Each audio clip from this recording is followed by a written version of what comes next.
દેશના સૌથી જટિલ સામાજિક મુદ્દામાંથી એક 3 તલાક પર સુપ્રીમ કોર્ટની સંવિધાન પીઠમાં સુનાવણી શરૂ થઈ ગઈ છે। કોર્ટે આ મામલાને ખૂબ જ ગંભીર માનીને 10 દિવસ સુધી સતત સુનાવણી કરવાનો નિર્ણય લીધો છે। કોર્ટે કહ્યું છે કે 3 તલાક અને નિકાહ હલાલા પર સુનાવણી કરશે, પરંતુ બહુ વિવાહ પર નહીં।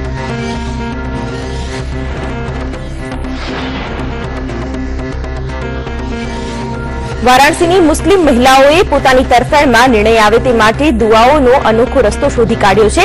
આ મહિલાઓએ હનુમાન ચાલીસાના પૂરા 100 પાઠ કરી બજરંગબલીને મનાવવાનો પ્રયાસ કર્યો છે। મુસ્લિમ મહિલા ફાઉન્ડેશન દ્વારા આયોજિત આ કાર્યક્રમમાં હિસ્સો લેનાર મહિલાઓની તમામ નજરો હવે સુપ્રીમ કોર્ટ પર ટકેલી છે।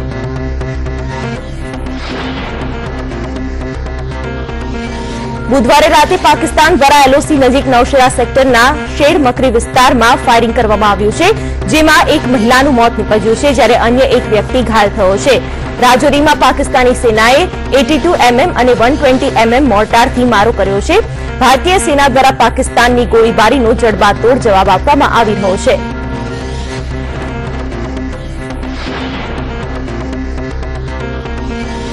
ફરી એકવાર નાપાક હરકત ગુજરાતના સરહદી વિસ્તારમાં જોવા મળી છે।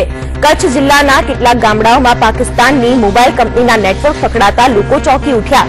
નખત્રાણાના નિરોણા ગામે એક બેંક કર્મચારી મોબાઈલ પર મેન્યુઅલી નેટવર્ક સર્ચ કરતા હતા, ત્યારે એક નહીં પણ 3 જેટલી પાકિસ્તાની મોબાઈલ નેટવર્કની કંપનીઓના ટાવર જોવા મળ્યા।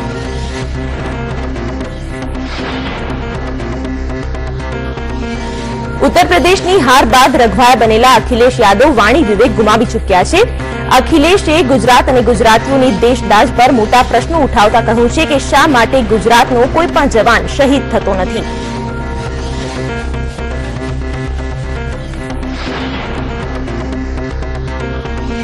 કપિલ મિશ્રાએ કેજરીવાલને પત્ર લખીને કહ્યું કે આજે મારા સત્યાગ્રહનો બીજો દિવસ છે। વધુમાં તેમણે કહ્યું કે ગઈકાલે મારા પર હુમલો થયો હતો, પરંતુ લાગી રહ્યું છે કે આ હુમલાની તૈયારી અરવિંદ કેજરીવાલે પહેલાથી જ કરી હતી।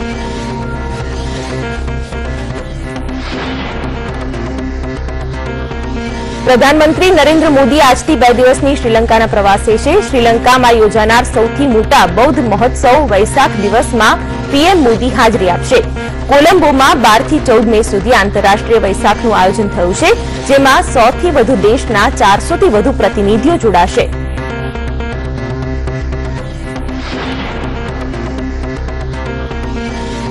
ગુજરાતના 1600 કિલોમીટરના દરિયાકાંઠા વિસ્તારમાં માછીમારો અનેક સમસ્યાઓ સહન કરી રહ્યા છે।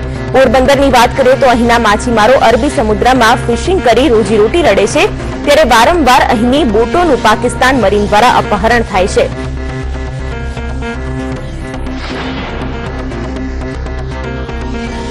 પોલીસ વિભાગના નવનિયુક્ત ઉમેદવારોને નિમણૂક પત્ર આપવા માટે એક કાર્યક્રમ યોજાનાર છે। જો કે આ કાર્યક્રમનો અંદાજિત ખર્ચ જે આંકવામાં આવ્યો છે તે જાણીને ગૃહ વિભાગ ચોંકી ગયું। 18,000 જેટલા ઉમેદવારોને નિમણૂક પત્ર પાઠવવા 2.27 કરોડનો ખર્ચ કરવાનો અંદાજ લગાવવામાં આવ્યો છે।